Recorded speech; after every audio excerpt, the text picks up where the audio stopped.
Hello to everybody that's watching. I am Dalton Lilly. This is a good friend of mine, Nick, whichever side she would be on, Nicole Bellisle.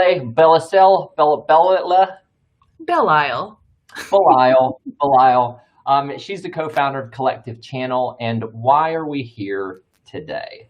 Well, we're here really just to have a conversation. And each of us has kind of been on this journey of trying to elevate ourselves first and foremost as people, but then second to that as founders and as leaders.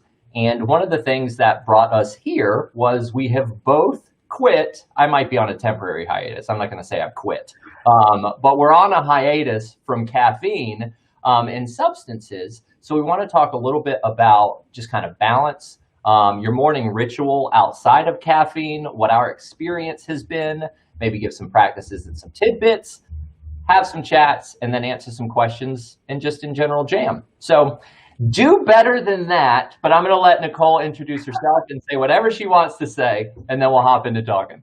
Thanks, Dalton. Excited to be here with you. And yeah, as Dalton said, I'm Nicole Bellisle. I'm the co-founder of Collective Channel, which is a community and a platform for conscious habits, basically. And we do a lot of work with self-healing and self-leadership and the practices that really get us there and allow us to show up fully. And so it's part of why today's conversation just felt so relevant in this idea of priming our bodies for leadership and priming our bodies for more, basically. So yeah, just excited to be here and jam with you, Dalton. Our conversations are always so good. So yeah. Way to preface it with they're always so good. Let's not let them down. They're going to be like, maybe this one sucks. We don't. Who knows? All right. Well, let's just start with quitting caffeine. I mean, why did each of us decide to quit caffeine in the first place, and or other substances? And what have our results been? I know you've been on that train for about a month now. I've been on it for a week now. So I'm going to let you go first. What was kind of the genesis and what's the process been? Yeah, well, I mean, I'll just say it bluntly. I hit a realization where I was like, wow, I really don't like my job and I really don't like my life right now. And this is when I was COO of the previous company that I was running. And I was leaning on caffeine to basically get me through my day and get me through my life. And I started to watch when I would turn to caffeine and when the impulse to, hit the Starbucks drive-through would show up. And it was almost always in moments where I felt insecure or, maybe hadn't set a boundary.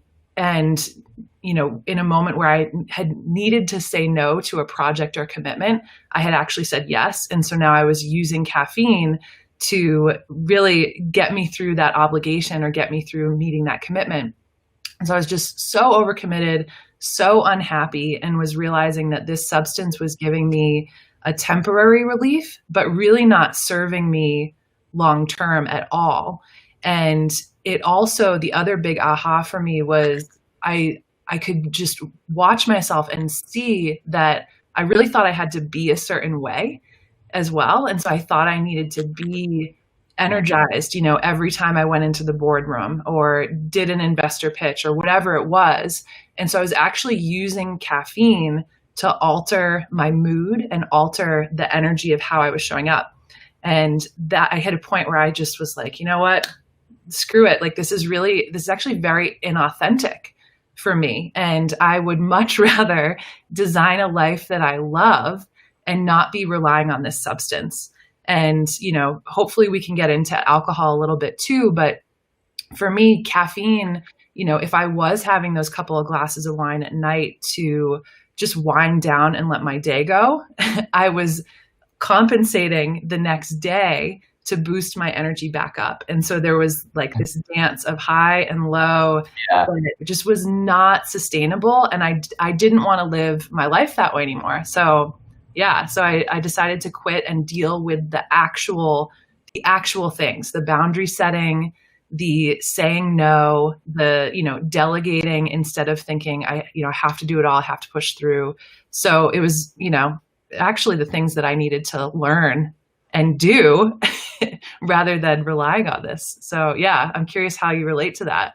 Yeah, well, first, I appreciate that you said for me, right? Like this isn't us telling anybody that you should quit coffee or alcohol Totally. or whatever, right? It's like for who we are and where we are in our process, this makes sense, and it's a Mhm. choice that can then be later changed or committed to further. For me, I I just one day I woke up and I was just kind of like, what the fuck? What the fuck is going on? Like, when did you get to the point at which you have 6 cups of coffee a day and like you don't feel them anymore? Like you Mm. get out of bed and you're just like, okay, first thing I got to do is go to the coffee pot, or this isn't going to be a day for me, right? And so that's kind of where it started.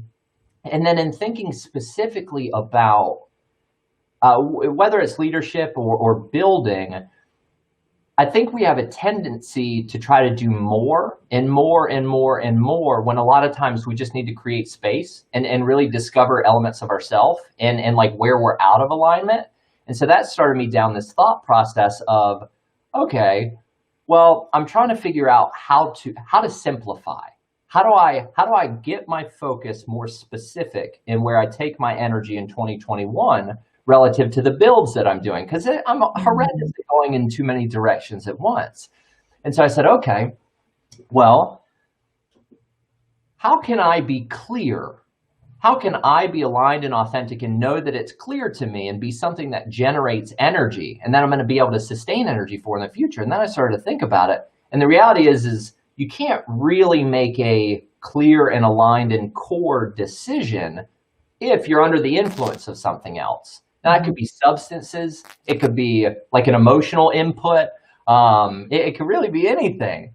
So then I was like, oh shit, okay. Well, I'm clearly not very balanced because somehow I woke up one day and I've got 6 cups of coffee. I'm either smoking or drinking each day habitually just to relax and like have something to do in this pandemic world that we live in the evening by myself. And so I kind of changed my framing from how I typically plan a quarter from what are the projects I need to get done to what are the boldest things I could do for myself to Mm. balance myself so that I can then find where I have the most alignment so that I can be clear of where to put my energy specifically next. And the first thing that jumped out when I was like, all right, this is going to be the quarter of boldness, 90 days to boldly build a better self. What would be the boldest thing you could do? And somewhere inside it just goes, quit substances. And I was like, fuck you, man. Like, you don't live out here in the real world in this Yeah. pandemic land by yourself. But it was clear that I had gotten into the habit of, just like you said, I was either using it as an upper or a downer, and I was really just layering on top Mhm. more and more movement away from what my most authentic self was, because you become accustomed to these chemicals, you become accustomed to habits, and then you just kind of adapt to them, and then one day you don't realize that, oh well, this is just part of who I am right now, and it's not Mhm. really who I am, if that makes sense. Totally, totally. You're like, yeah, it makes sense. That was long-winded, but it makes sense. No, it's so spot on, and it's, when you're in it, right? When you're constantly in that habitual cycle, you don't realize how good you could feel if you were really priming your body and kind of burning cleaner. Like, we use that term in diets and food, right? But there's so much more to it. And I think, as I imagine you in this, bold 90 days of quitting substances, just like how much cleaner you'll be burning in even like 2 more weeks, because you're a week in right now, right? How's the week Yeah, one been going? yeah, about that. I, I'm going to admit that, Terrible. but it's so funny that you said cleaning up, burning cleaner. My mom's response was, "Oh my gosh, you'll be sadly cleaned out. Like you'll just be so clean it'll be depressing." I was like, I know, what am I doing? It was not great. And in my fashion, clearly I had to have like a blowout before I jumped into this quarter of not having any substances. So it was like a good 3 days of just pizza and Chick-fil-A and all the different alcohols and some of the magic peace pipe and just a lot of coffee, just too much coffee. And so I didn't set myself up for success. The first day was actually, it was just kind of like slow and unaware.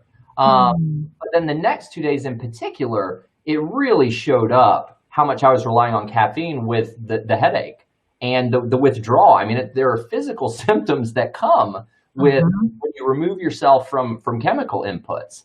And I mean, my body hurt some, and I'm sure that was not just because of the caffeine, but also because of the alcohol and the cannabis.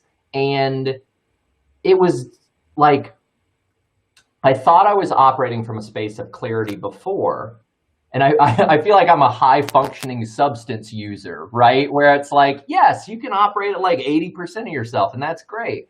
But then I just went through this fog of really not feeling like myself and not having any clarity for the next 3 days or so. Didn't sleep well. Just the whole thing of like, my body's like, yeah, well, now you have to pay. You have to pay for the crimes you've committed. And so I did. And honestly, yesterday was the first day where I woke up and I really felt like, oh, I can feel the difference in the energy. I can feel the cleanliness in myself. Even though I'm still building back up that energy through sleep and through habit, and it's going to take a while, you can tell what the difference is. I literally said to myself one morning stretching, like, bro, where have you been? Like, where have you been? And I was like, the pandemic, man, leave me alone. In Mexico for a while. So what about you though? So you've been doing it for a month, which is like, you're way ahead of the game. You're the hair. So what was your experience at the beginning, and then what showed up in those next 3 weeks?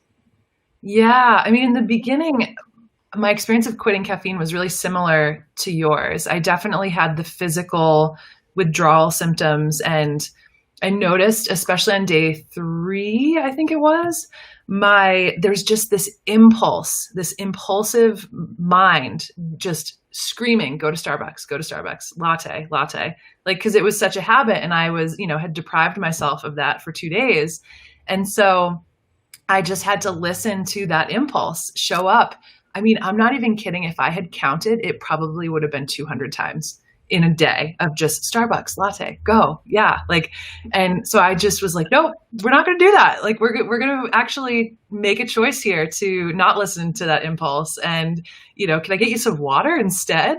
And so it was just pounding water for days, it felt, because that was the only thing that helped with the headaches. And I think the biggest hurdle was actually just allowing myself to have a little bit less energy, because I was also realizing, I need to honor the process. I need to honor that, I love how you put it, that this is a chemical input that we've been putting into our bodies for, years. Like for me, I started when I was, I think 19, pretty habitually drinking coffee.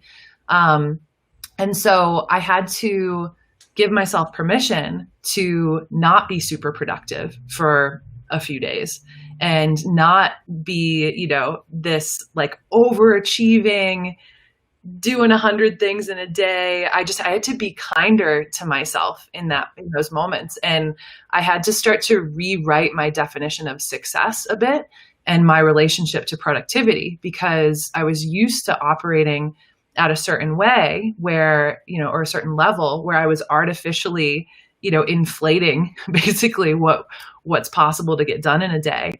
And when you take that away, it was, it kind of rocked my self-concept a little bit. I was like, wait a minute, shouldn't I be doing more?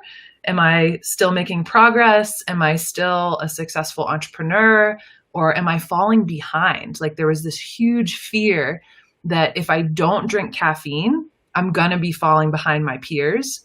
And I'm no longer playing into the story that entrepreneurship and startup life is, 12 to 15 hour days with tons of coffee and little sleep. But I didn't want that story to be mine anymore anyway. And so I had to do a ton of rewiring around those concepts and just like kind of let the ego, flounder and suffer a little bit, which is maybe good for me.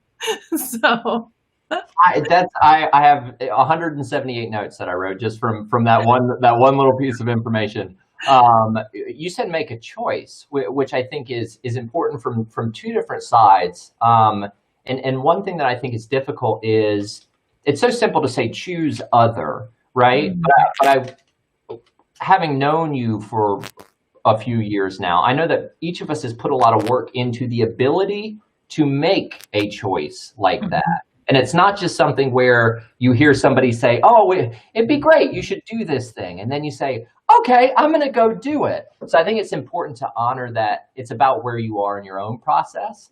But then in looking at it as a choice, like we talked about, we used it all the time. You just adapt to it. You're using it as a function to elevate yourself unnaturally to try to perform some type of goal. Right. I think it's very different when it becomes a subconscious reactive habit versus something that you invite for a specific occasion. Like if you said, oh man, I am really tired today. I'm going to have a cup of coffee because I have this meeting and I want to stimulate this specific type of energy to perform X type of way. And then I will rebalance myself out. I don't know. How do you feel about that in general? Or do you feel like there's other pieces in there to throw in?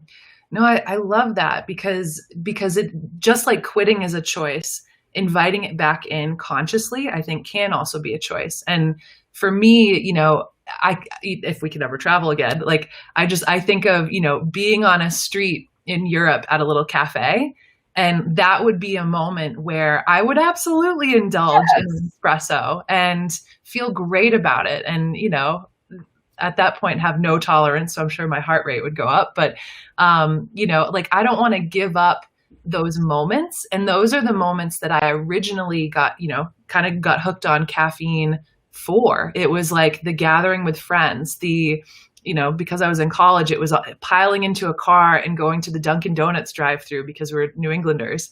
And that, it represented something else. It represented connection and culture and, the like getting ready for the night out. And like when I peel that back, those are actually the things that I wanted, not the caffeine. And like you said, at some point it rolled itself into this unconscious autopilot type of habit where I couldn't show up to, go work out without a coffee or do the things that I was actually wanting to do.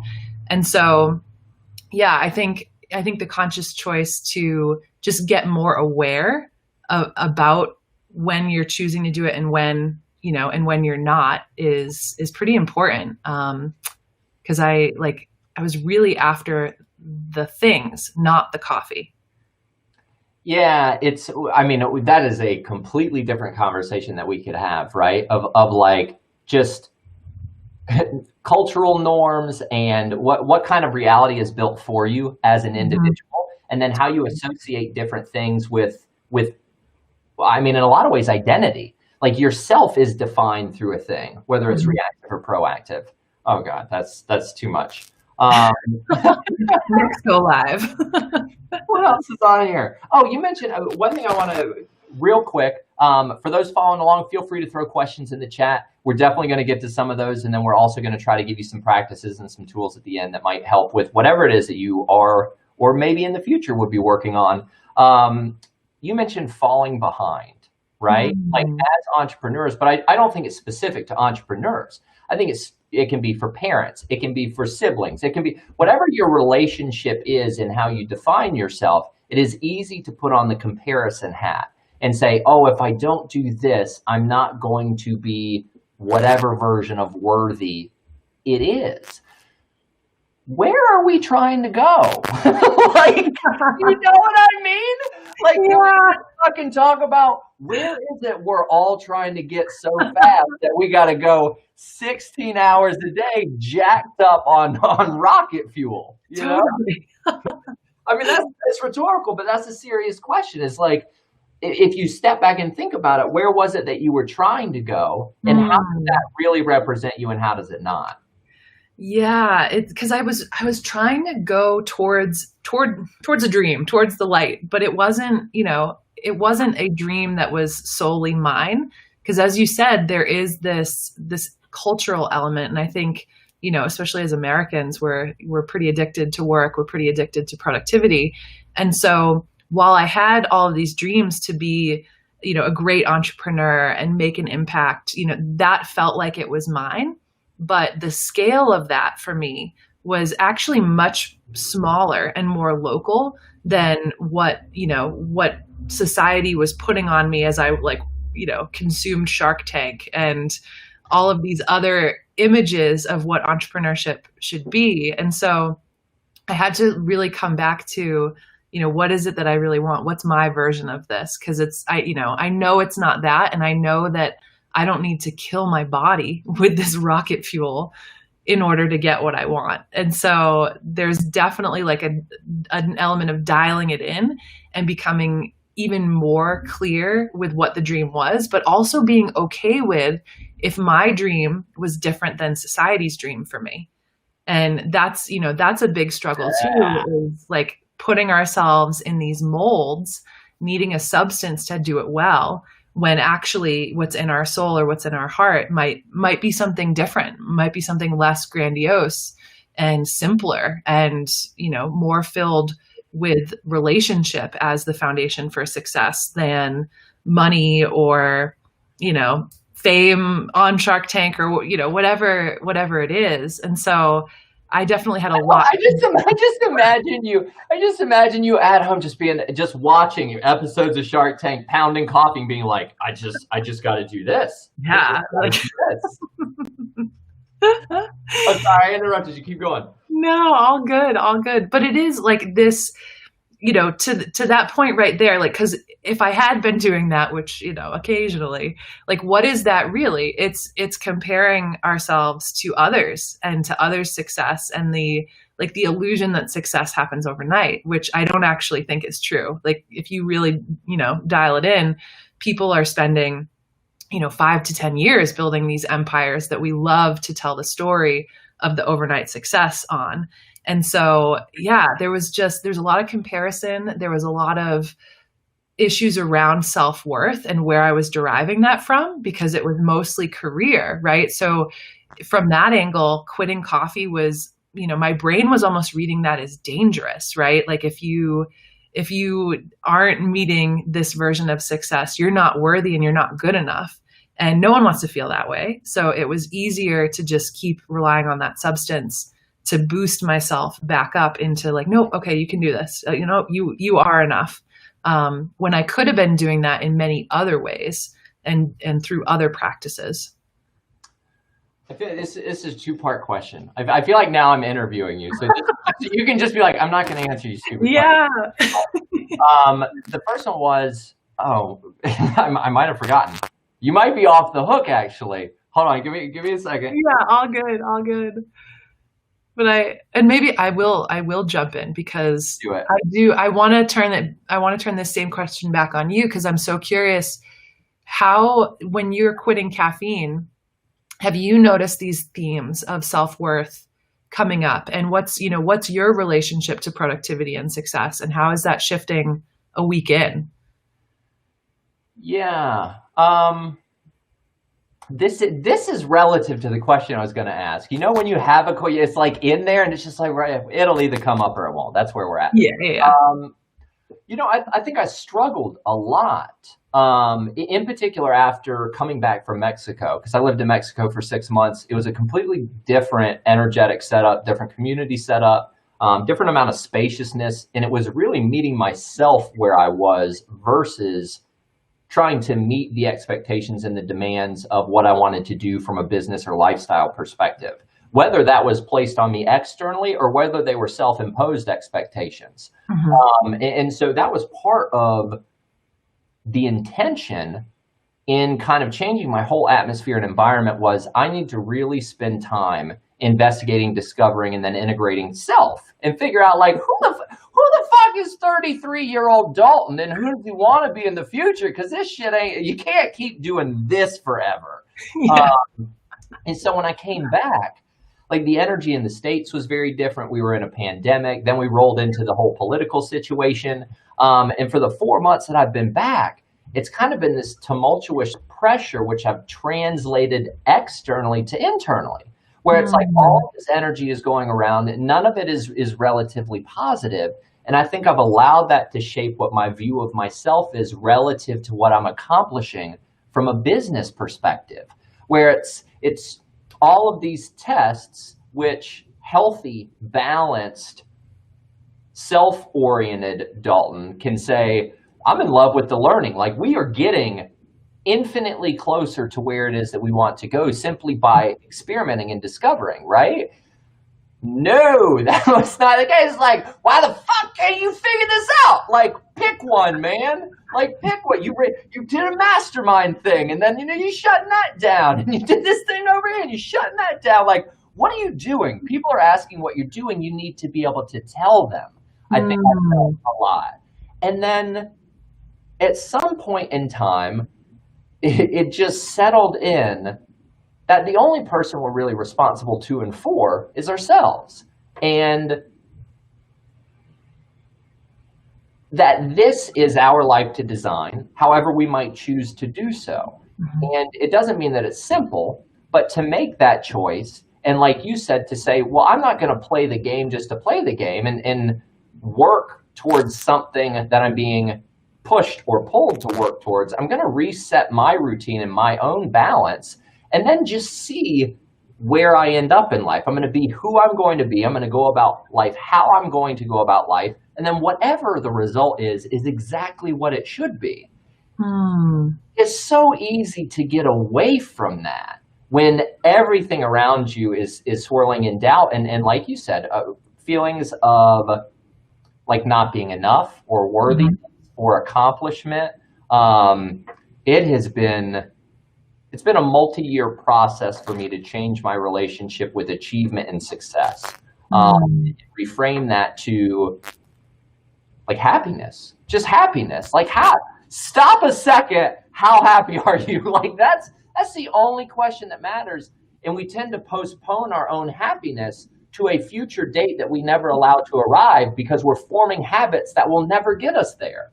Yes. Bingo. Mic drop. Shut it down.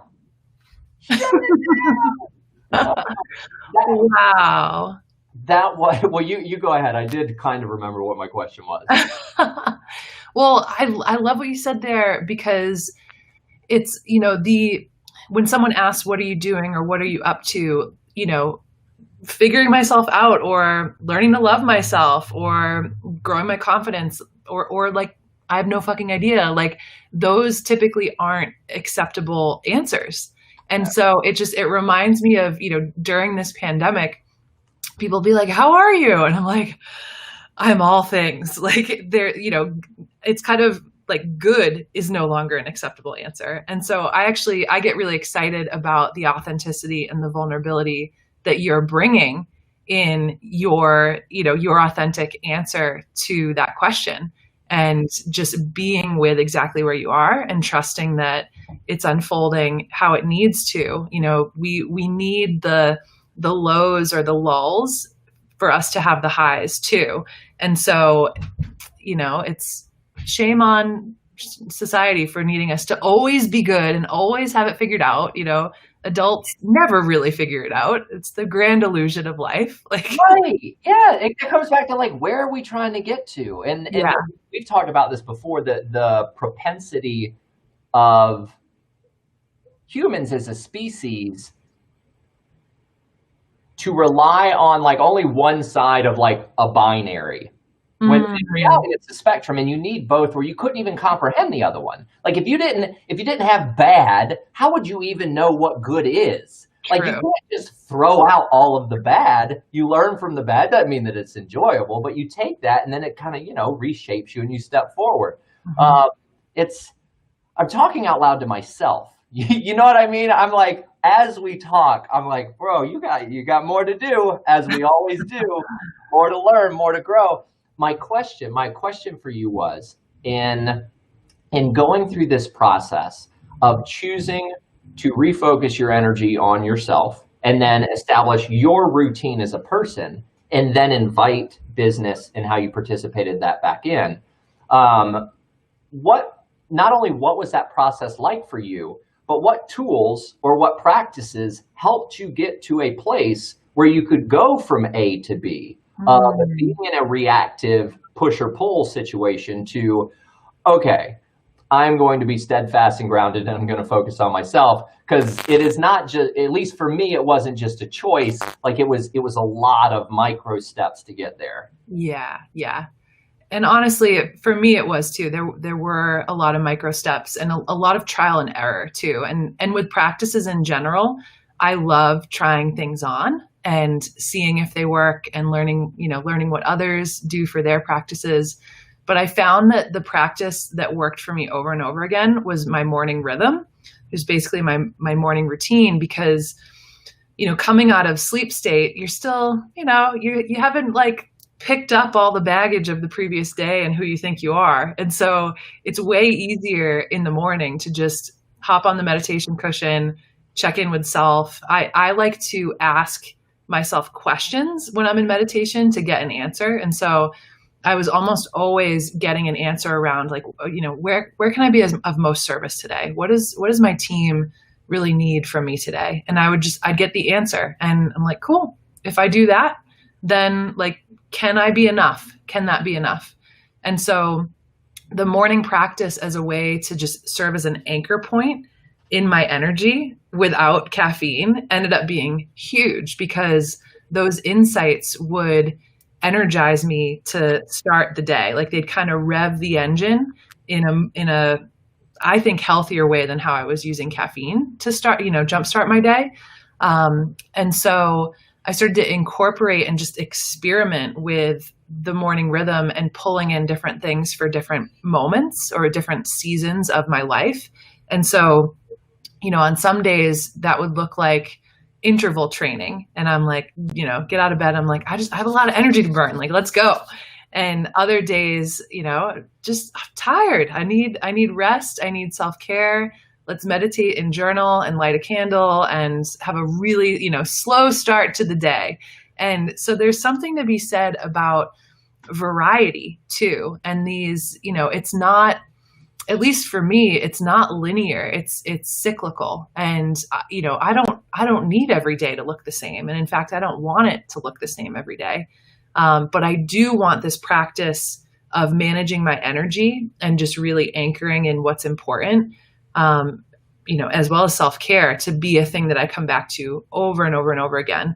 And you may or may not appreciate this because you don't have a female body, but one of the things that I've noticed too in being a female leader is that you can harness the power of your 28-day cycle in this as well, and just like be really kind to self on the days when you need it, and on the days when you're like bursting with creative energy, let that flow. And so there's like this element of being less rigid and more emergent in my practices, just as a general theme. Like I want to be disciplined because I'm committed, but I don't want to be disciplined in the sense that I'm, so pigeonholed into thinking this is the only thing that's going to help. This is the only thing that's going to, boost my energy. Like there's a real flow and emergence to life that I've just been, super excited to dance in more these days. Yeah, it's every time you talk, you just hit so many things that I want to talk about. Oh, what jumped to mind was this relationship with time and like the cadence that we apply to ourselves. Like we're supposed to be the same person every day, or in each moment, or in each week, or whatever. Like we created the concept of time as humans. You know what I mean? Like just because it's a Tuesday doesn't mean that brings Tuesday shit with it. Like it's like it's such a new thing for me. Like really the last maybe year and a half or so, to check in with myself and be like, where's your energy? Do a pulse check of self. Yeah. Who do I want to be today? Who do I need to be? Who am I going to be? As opposed to like, just what do I have to do today? And that driving everything. And then if I fit in, I fit in. Oh God, we could talk about this. This I is know. all Oh, right. it's so good. All right, I'm gonna give you the last little bit before we turn it over to some questions. If anybody's paying attention, and if they're not, maybe we'll ask each other a couple more questions and Great. then wrap it up. But is there anything else you want to hit on what we've talked about before we break this section off? Well, I'm curious in the practices that you have now, without caffeine and without other substances, how are you going about managing your energy? And like, yeah, I just want to dig into your energy management practices a bit more. Yeah, sure. I think I'll preface with I already had a really good relationship with nutrition in general, which I think is a huge component. And then I already had a morning routine. Like I was in the habit of drinking plenty of water. I would stretch and do body work. Normally, I would do some type of exercise. September was a horrendous month. I'm not sure what I did. But I think the real difference for me, and I'll get specifically to like how I'm managing the energy, but I think the change was like really feeling like I was enough to show up just however I was that day. And like that was the preface to really being able to say, okay, like I don't have to do all of this stuff. I don't have to perform in a particular type of way at a particular type of level all of the time, every single day. And that is how I define whether or not I have any value. And that's not how like I really thought about it, but that's how I was treating myself. Yeah. So how I'm managing my energy now is it's been a fucking struggle. I'm trying to sleep as much as possible, which is true.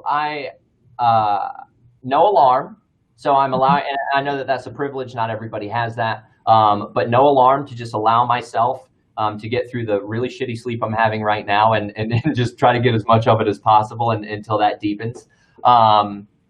I have adhered to my morning routine more stringently since making this decision. So I'll do the stretching and then I'll immediately do 15 minutes of exercise afterwards. I do a cold shower, which for me is very energizing. I do meditate, which had gotten out of my routine, but I've done at least 5 minutes actually before the cold shower. This is an interesting thing. I stopped meditating because it brought my energy down after I would take a cold shower, and it centered me. Like I was so offended by what my body was probably telling me was, you need a fucking break, bro. And I was like, no, I gotta be jacked up out of the shower.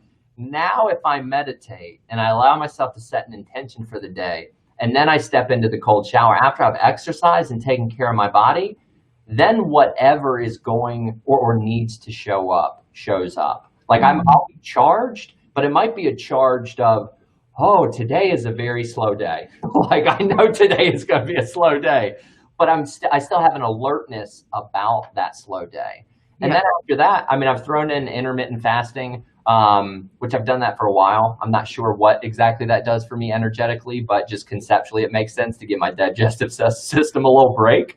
So I've been doing that, and getting outside more. Like, I don't know where I fell out of love with going outside. I grew up on a farm, and you just get away from it. And so I've gone outside for like a minimum of an hour a day over the past week. And it's been a lot of time with myself. So I would say I'm doing less managing my energy and exactly what you said, which is just allowing what emerges to emerge and respecting that, and then doing what I can with that relative to what I most need. Yeah. Gorgeous. Woo! Woo! Glad you're getting outside too. That's a big one. All right, let's see if there's any questions. I don't know that there are. We're going to throw it behind the scenes to the invisible Caroline, who has done a tremendous job of keeping all the tech together because nothing broke at all, which is amazing. So thank you, ma'am. Knock on wood, she says, from behind the magic Wizard of Oz curtain. Caroline, do we have any questions from the audience or lack of audience? There's like a little chat window where she just goes crickets. That's so depressing. That's great. What a tremendous first run. I want to do a speed round real quick, and then we'll wrap it up. You can plug anything that you want to in case we post this, use it on social, put it other places. 3 questions. Oh. Why do it at all? Like, why go through this? Because it is easier. I'm just going to be real honest. It's easier not to mess with all this resetting yourself stuff. Like, you can just stay where you are. Why do it at all? Second is a question / statement. It's a pandemic, though. Like, shouldn't I start this later? And then third is, what have you missed most about caffeine? And just as quick as you can throw them out. Yeah. So why do it at all? I think not doing it would have kept me in my comfort zone. And while that was certainly a cozy place to be, I am more interested in learning and growing. And even if that means doing something that's difficult, I want to live by my ideals and see how that shapes me. And for me, managing my energy is one of my ideals, partly because I'm also a Reiki master. I think that plays a role in just like how I see energy in life and in my body. Also, I'm a Reiki master. Yeah. But even with Reiki, I was addicted to caffeine for a long time. So just like this notion that more is possible, I think is why do it at all. Yes, we are in a pandemic. And so, what an amazing example of like the classic, now's not a good time. So we can find that excuse for anything, whether it's now's not a good time to, have that difficult conversation or break up with this person that, I'm no longer a match to or whatever it is. But the bolder move and the move that I think is actually going to get you more into your integrity is to just do it, to just know that there's never a good time for this kind of thing. And what do I miss most about it? So it's the ritual and the breaks, because I used to use caffeine to give myself a break, whether it was just making a quick coffee run or taking the time to make an at-home latte or whatever it is. And so I did really miss that, but I've since replaced that with new rituals around making tea. And when I'm like, wanting to go make tea, or occasionally do still have the impulse to like, oh, what if I went to a cafe today? What if I go co-work there? I just fell into a latte. Yeah, surrounded it. But I'm like, okay, what is it that I really need here? And then if my answer is a break, I'm like, oh, well, that's actually really easy. And that doesn't cost $5, for a fancy drink. And like, yeah. I can do that. I can do that for myself. So there's not much that I still miss since figuring that piece of it out, I would say. Yeah. Your answers are so much better than mine, because they're so kind and like purposeful. Why do it at all? The real reason is I wanted to perform at a higher level. Like, that's the truth. Like, I did. Sure. Nothing wrong with that. Yeah, and I'm just like, okay, well, I can't perform at a higher level doing this stuff. So like, how can I? And so that was the genesis there. It's a pandemic, though. I think my question to everybody would be, how are you using the newfound time or change in routine that you now have versus what existed before the pandemic? And like, what could you be doing with it? Like, the reality is the vast majority of people are doing what I was doing, which is like, just nothing. You're not doing anything good for yourself. So my question would be, why not there? And then what have you most missed about caffeine? Just all of it. I mean, before this meeting, I was like, or before our go live, I was like, I would love a coffee now. And it did come from a place of insecurity, because clearly I have enough energy for this conversation, probably too much. But I miss it all. Yeah. Well, Nicole, thank you, ma'am. Love you, dude. I'm so glad that we got to do this. Yeah. Anything you want to plug or throw out before we shut her down? I would just say, come play with us. Dalton and I are always jamming on these kinds of ideas. And I like to put them on paper and create like really succinct how-to guides. And so I've got some of that in my Instagram bio if you're watching on Instagram. You can also go to collectivechannel.com for our free resource library. And we have a free membership there that meets once a month to just try this stuff on, like to just experiment with the practices that do give us more energy and more self-awareness. So would love to hang more and do this more. Like I live for these conversations. So just super grateful, Dalton, for you hosting this and joining me. Thank you, ma'am. I don't have anything to plug because you're way further ahead than I am in the whole offering space. So I got nothing. This was great. For anybody that shared the time with us, thank you so much. And hopefully we'll see you again soon. Bring us out. Woo!